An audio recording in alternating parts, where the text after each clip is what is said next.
டேய் பையா, வாழ்க்கையில பயப்படலாம், ஆனா கூச்சப்படக்கூடாது, புரியுதா? அக்கான்னு சொன்னா தோட வச்சிரும் ராஸ்கர்.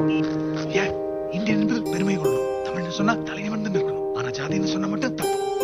எல்லாம் கூட்டம் தானே. இது சின்னது, அது பெருசு.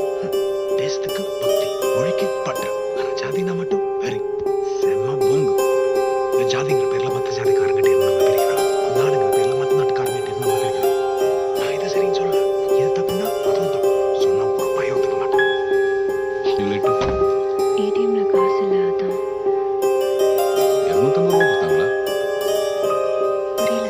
இல்ல, நம்ம அக்கவுண்ட்ல காசு இல்லாம செக் பவுன்ஸ் ஆனா 250 ரூபா புடுங்குறாங்கல்ல, அந்த மாதிரி அவங்க மிஷின்ல காசு இல்லைன்னா நமக்கு 250 ரூபா கொடுக்கணும்ல.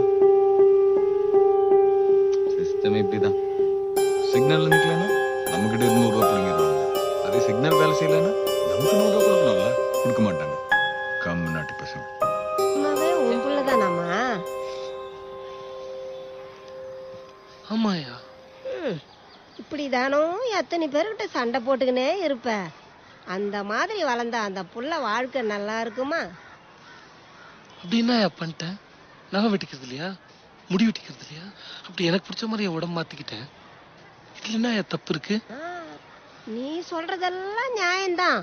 ஆனா உன்னை வெளியே போக சொல்லிட்டாங்க பத்தியா, அதான் நியாயம் வேற நடைமுறை வேற. எனக்கு ஒண்ணுமே புரியல. காசு வேணும்னு ஆண்டவர்கிட்ட கேட்டேன், ஒண்ணுமே கிடைக்கல. ஆண்டவரே இல்லைன்னு சிலையை உடைச்சேன், வைரமா கொட்டுச்சு. அவர் உடைச்சதுனால தான் கிடைச்சது. அதனால ஆண்டவர் இல்லைன்றதா, அவருக்குள்ள இருந்தே கிடைச்சதுனால ஆண்டவர் இருக்கிறான்னு சொல்றதா?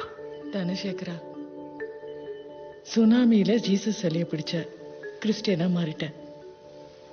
அதுவே டெடிபேர் கரடி பொம்மையை பிடிச்சிருந்தா என்னவா மாறி இருப்பேன்? எல்லாரும் ஒண்ணுதான். ஆம்பளை பொம்பளை, கல்லு மண்ணு, நாய் பூனை, நீ நான்லாம் கூட. உன் உடம்புல இருக்கிற செல் ஒன்னொன்னும் தான் தனி ஆளு நினைச்சிட்டு இருக்கோம். ஆனா அதெல்லாம் சேர்ந்து நீ ஒரு ஆள் தானே. அப்படிதான் நம்ம எல்லாரும் சேர்ந்து ஒண்ணுதான். நீங்க இதெல்லாம் உஷார் பண்றதுக்காக தானே சொல்றீங்க? அந்த படத்தை பார்க்க 1,00,000 பேர் இருக்கும்போது நடிக்க 4 பேர் இருக்கதானே செய்வாங்க. ஆனா பாக்குறவங்களை விட்டுட்டு நடிக்கிறவங்களை மட்டும் தப்பா பேசுற உலகம் இது. 10,000 வருஷத்துக்கு முன்னாடி யாராவது துணி போட்டாங்களான்னு தெரியாது. 100 வருஷத்துக்கு அப்புறம் யாராவது போடுவாங்களான்னு தெரியாது. இதுல கொஞ்சம் வருஷம் மட்டும் வாழற மனுஷங்க இதுதான் சரி, இதெல்லாம் தப்புன்னு அவங்களே ஒண்ணு சொல்லிப்பாங்க. அதையும் அவங்க வசதிக்கு ஏத்த மாதிரி அப்புறம் மாத்திப்பாங்க. சக்தி மேல் பக்தி வைன்ற ஒரு படம் கேள்விப்பட்டிருக்கியா? அதுல நான் அம்மனா நடிச்சிருந்தேன். அதை பாக்குறவங்களுக்கு அப்படி, இதை பாக்குறவங்களுக்கு இப்படி. ஆனா நான் கடைசி வரைக்கும் லீலா மட்டும்தான்.